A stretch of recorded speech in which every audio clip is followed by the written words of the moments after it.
Ici Marc Baudouin, bienvenue à cette édition du vendredi 16 février 2024 d'Info.tvc. La semaine dernière, la TVC a présenté le spectacle « Ceci n'est pas un bye-bye 2023 » en salle. Si vous n'avez pas été en mesure d'y assister, il sera possible de l'écouter demain avec la présentation en virtuel. C'est à 19 h que ça se passe. Si vous n'avez pas encore vos billets, rendez-vous sur le site Internet ou la page Facebook de la TVC de la Matapédia. Vous y trouverez le lien. Même si vous ne pouvez pas regarder le spectacle en direct samedi soir, le lien est valide toute la semaine. Vous pourrez le regarder autant de fois que vous le désirez.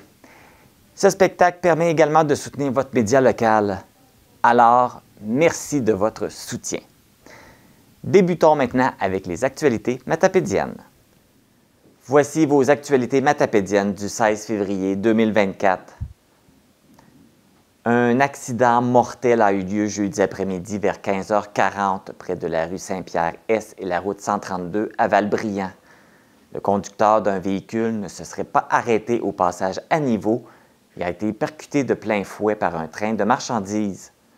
L'automobiliste, âgé dans la vingtaine, qui a été grièvement blessé au moment de l'impact, a été transporté à l'hôpital d'Amqui où son décès a été constaté quelques heures plus tard. Des agents de la police du Canadien national et un enquêteur de la Sûreté du Québec ont été dépêchés sur les lieux afin d'éclaircir les circonstances de l'accident.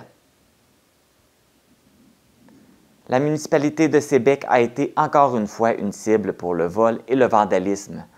2 câbles de recharge installés dans les bornes de recharge pour voitures électriques ont été dérobés. Une première infraction est survenue dans le stationnement de la pharmacie Family Prix, alors que la seconde est survenue à côté de la Caisse des Jardins. Les 2 infractions ont eu lieu dans les dernières semaines. Une situation qui a soulevé le mécontentement de la communauté qui s'est exprimée sur les réseaux sociaux. La Sûreté du Québec mène actuellement une enquête sur les événements qui se sont également produits dans la municipalité de Métis-sur-Mer, dans la Métis. L'avocat gaspésien Alexis Deschênes, qui a entrepris un recours judiciaire pour invalider la disparition de la circonscription d'Avignon-la-Métis-Matane-Matapédia et Droit collectif Québec, ont déposé à la Cour fédérale une demande d'injonction pour suspendre l'application de la nouvelle carte électorale fédérale. Les 2 parties ont expliqué avoir effectué cette demande d'injonction afin que le juge suspende l'application de la carte électorale pour le Québec, qui doit entrer en vigueur le 23 avril prochain, le temps que les demandeurs soient entendus sur le fond de l'affaire.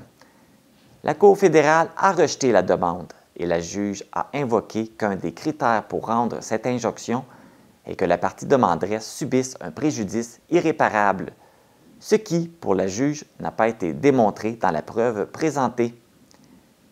Même si la demande fut rejetée, Alexis Deschênes poursuit sa quête et une audition devant un juge de la Cour fédérale devrait avoir lieu prochainement. Rappelons que l'annonce de la disparition de la circonscription détenue actuellement par la bloquiste Christina Michaud avait provoqué colère et déconvenue chez les élus locaux. Après avoir effectué la réfection de sa patinoire extérieure en 2022, le conseil municipal de Saint-Moïse revient à la charge avec le projet de construction d'un dôme pour protéger sa patinoire des intempéries. Le projet a été à nouveau déposé auprès du gouvernement du Québec dans le cadre du programme d'aide financière aux infrastructures récréatives, sportives et de plein air, puisque celle-ci avait déjà été refusée dans le passé. Le financement permettrait de couvrir les 2 tiers du coût de cette infrastructure estimée à 1,4 million de dollars, qui sera constituée d'une structure métallique et recouverte d'une toile. En plus de protéger la patinoire l'hiver, l'infrastructure pourrait également accueillir des spectacles en plein air et des événements durant les autres périodes de l'année. Le projet pourrait aussi permettre aux municipalités avoisinantes d'en bénéficier.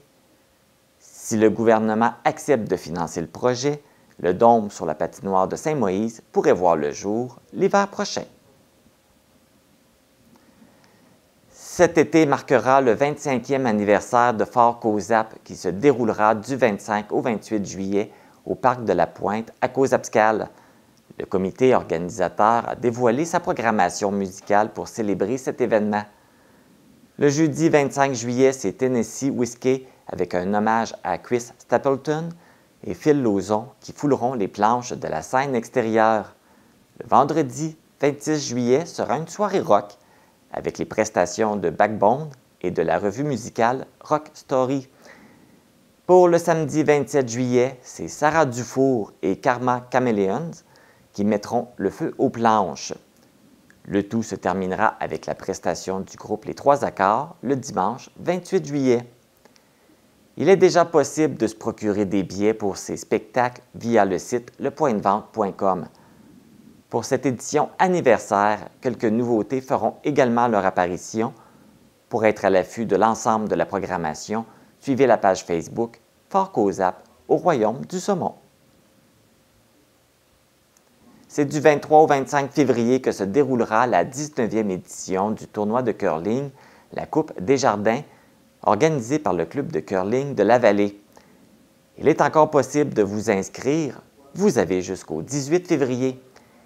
L'inscription d'une équipe est de 280 $ et garantit de jouer 3 parties et donne accès au souper du samedi soir. Des prix sous forme de bourse seront offertes aux gagnants. Pour inscription et information, contactez Claude Cummings au 88 778 3135 ou Gilles Morissette au 88 629 3920.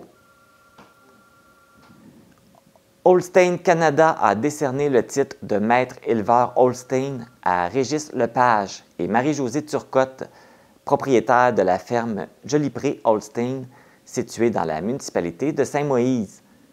Le titre de maître éleveur reconnaît les troupeaux ayant le meilleur ratio de vaches démontrant une production élevée, une conformation remarquable, ainsi que de bonnes aptitudes en reproduction, santé et longévité.